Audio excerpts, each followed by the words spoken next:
Now, Durban Solid Waste employees are fighting for an increase for overtime work.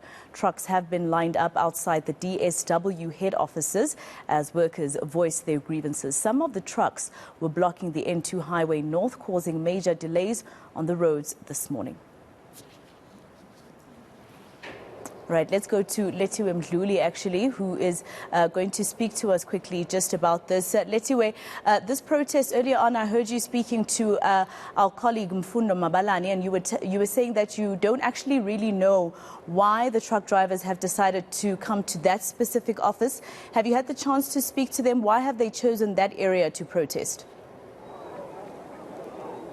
Well, Maseko, I've been speaking to a few DSW workers this morning, and they are saying that their main reason that they are protesting today is because of overtime payment. And we are also understanding that there's been some workers who have been prevented from working overtime, while others are getting extra pay for working overtime. So those are the few issues that the workers have told us about this morning. But of course, as you said, around 8 a.m. this morning, the workers decided to block the N2 north around 8 a.m., which is peak hour here in Durban. It caused major delays for people that were heading into work. At the moment, we're standing outside in Springfield, and these are the views from outside the offices. The workers are waiting for eThekwini municipality officials to address them, and we do understand that they will not be moving here until they are addressed. I have spoken to the communications team from eThekwini, and we are waiting for them to actually get back to us and tell us exactly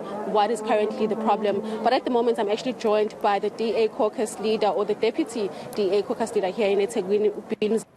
Thank you. eNCA, you have released a statement as the DA in eThekwini about this same issue. What is the problem exactly? Our statement was basically speaking to what has been labeled as an illegal strike by the municipal, saying that the workers have embarked on a strike that is not protected, that is not permitted, and in that way creating a lot of refuse collection and the cleaning of the city. So we've basically said that to the city manager that what we want is action being taken against employees who are making demands in as far as overtime is concerned. We do understand that there are employees who've been claiming over 200 hours of work in a month. And that is completely unacceptable. It's illegal to work over 200 hours in a month. So we are not going to be, acceding to that kind of a request, and we've urged the municipality not to accede to that request, because with that amount of money, we can have other employees being employed in the city. Instead of paying one person who's supposed to be earning 10,000 rand, they end up being paid 40,000 rand, 70,000 rand in a month. I've spoken to some of the workers this morning. Some are saying that actually their hours have been reduced. They can't claim overtime because their weekends have been reduced to one weekend while they were working 2 weekends. As the DA, are you aware of these issues that workers have been dealing with? Look, what we can say is that we can't accept a situation where people are demanding to be paid overtime. Overtime is supposed to be paid when there is a backlog or when there is insufficient staff that are meant to do the work. The municipality must employ more people so that we can save on overtime. This municipality spent over 150 million rand just this previous financial year, and that is completely unacceptable. Whether the system is flawed in terms of who gets allocated overtime, that is what the management must deal with precisely. But it can't be that there's a situation where people are wanting, or they feel sort of entitled to working illegal hours. So we won't support that. Council in the last meeting made a very deliberate decision to cut on overtime by 50%. And we've maintained our stance that we will support that approach. We will support a situation whereby there is close monitoring of overtime and that it's not being abused or money being stolen, because precisely that's what it is. If people are working illegal hours, then that is theft, and we're not going to allow that.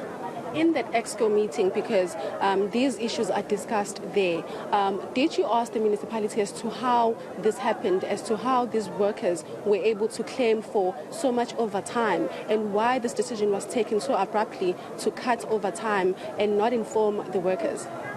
Look, I wouldn't speak for the municipality. That's not what I'm here for. But I can say that it's not regular to be paying such amount of overtime. Not anywhere in any business or municipality. Whether it was cut abruptly, that is neither here nor there, because we are saying that people must employ more people to assist and clean the city. The municipality must deal with what they've allowed for many years. This is as a result of the ANC failure. They've allowed your EPWP, they've allowed the unions to be in charge, as they are doing now. They are doing what they want. It's illegal, it's not allowed, but they're here and they are protesting. And it's the ANC that has allowed it. So this is a special creation of what the ANC has done over many years by creating this kind of a situation. So the ANC must come here and speak to these people and tell them that they must go back to work.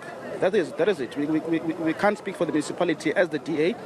What we are saying is that there must just be a clear and a deliberate action on those who are not supposed to be here and cleaning our streets, and they can't be here and sitting and not doing anything, because that's not what they're being paid for. Thank you so much. Thank you. So Masego, that is Billy Mzamo, who's the deputy leader here in Lethiwe, just basically saying that they are demanding for the municipality to hire more people if the issue is regarding overtime. But of course, as speaking to the workers, they were saying that they were not informed of all these changes that have been taking place within the municipality, and they are saying that they want the municipality to address them. We did see the HOD for DSW walking in a bit earlier on, and of course he was prevented from entering the offices because workers wanted them to address them. But of course, later on he was let go and he was able to go inside. While speaking to the communications officer for the municipality, she did say that they will be releasing a statement after their meeting has concluded for us to get those much needed answers. All right, Lethiwe Mdluli, thank you. Let's leave it there for now.